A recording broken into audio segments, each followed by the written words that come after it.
So okay guys, this is day 2 and we will solve a new problem of Geek for Geeks, that is actually sum of series.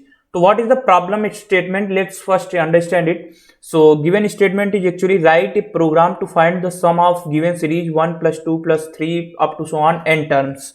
Okay, so for n output will be 1 and for 5 output will be 1 plus 2 plus 3 plus 4 plus 5, that is actually 15.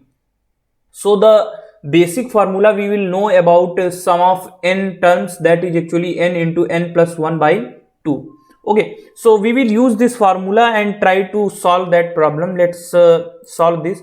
So what we have done here, that is actually we have declared a variable that is actually sum की value हमने क्या initially ले ली है 0.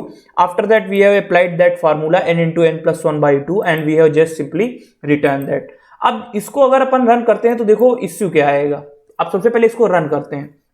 तो जैसे हमने इसको रन किया तो देखो आउटपुट तो हमारा आ गया जो एक्सपेक्टेड आउटपुट था, लेकिन अब जैसे इसको सिंपली हम लोग क्या करेंगे, सबमिट करेंगे.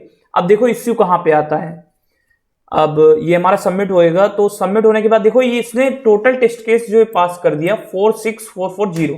ठीक, लेकिन ये जो टोटल टेस्ट केसेस हैं पास नहीं हुए. ऐसा मालूम है क्यों हुआ?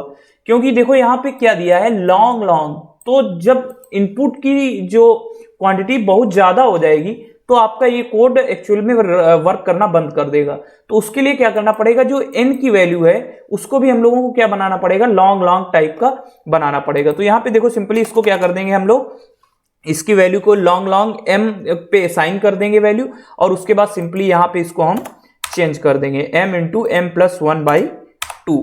और इसके बाद जब हम इसको सबमिट करेंगे तो देखो जो हमारे टोटल टेस्ट केसेस हैं वो पास हो जाएंगे. तो ये इस क्वेश्चन के अंदर कुछ छोटा सा एक इश्यू था, इसीलिए ये क्वेश्चन मैंने आपको बता दिया. अगर आपको ये क्वेश्चन अच्छा लगा हो तो आप लोग हमारे जो चैनल है इसको फॉलो कर सकते हैं, और ऐसे ही अमेजिंग कंटेंट के लिए आप लोग हमारी ब्रॉडकास्ट को भी ज्वाइन कर सकते हैं. वहां हम लोग ढेर सारी इंफॉर्मेशन आपको देते रहते हैं. Thank you guys.